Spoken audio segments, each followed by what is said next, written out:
When Pakistan's Prime Minister Shehbaz Sharif travels abroad, he's rarely alone.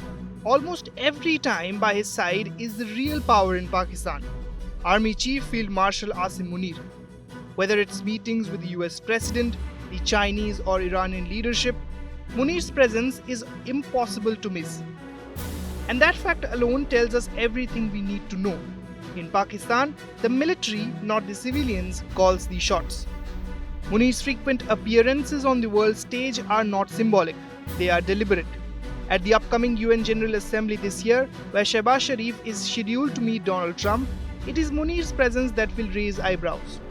Trump himself made it clear when he publicly praised Munir for preventing war with India and even hosted him at the White House, unaccompanied by Pakistani civilian leaders. No American president had done that before. The reason I had him here, I wanted to thank him for not going into the war, just, ending the war. And I want to thank, as you know, Prime Minister Modi just left, just a little while ago, just left. And we're working a trade deal with India. We're working a trade deal with Pakistan. And they were both here. But I was with Modi a few weeks ago. He was here, actually. But now we speak to him. And I'm so happy. There was a deal that two smart people, plus, they have people on their staff too, but two very smart people decided not to keep going with that war. That could have been a nuclear war. Those are two nuclear powers, big ones, big nuclear powers. And they decided not. So I was honored to meet him today. This is not an isolated incident.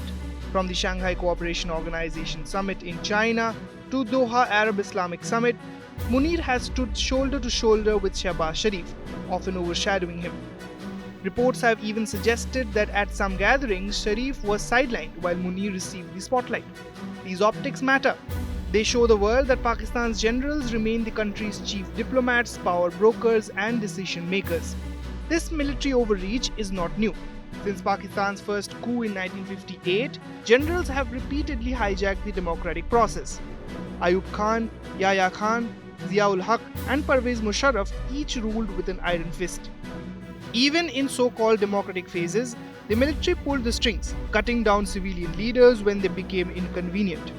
Today, Shehbaz Sharif may hold the title of Prime Minister, but his dependency on Munir's shadow looms large, making him look more like a ceremonial figurehead than an independent leader. Why does Munir keep joining these foreign visits? The answer is blunt, because he can. Pakistan's military has positioned itself as the ultimate gatekeeper of foreign policy, deciding relations with Washington, Beijing, Riyadh, Tehran, and even the Taliban in Kabul. Civilian leaders are tolerated only so long as they don't cross the red lines, said by Rawalpindi. By traveling alongside Sharif, Munir ensures no deal, no pledge, and no assurance is given without military approval. For the United States, China, or the Gulf monarchies, this may seem practical. They know Pakistan's army is the only stable institution in an otherwise fragile state. But the cost is high. Legitimizing a system where democracy is hollow and the elected government is reduced to a puppet show. Pakistan's tragedy is clear. As long as generals like Munir play statesmen while prime ministers play along, the country's politics will remain captive to the deep state. And for India, the world must recognize a harsh reality. When it talks to Islamabad, it isn't talking to Shehbaz Sharif, it's talking to Asim Munir.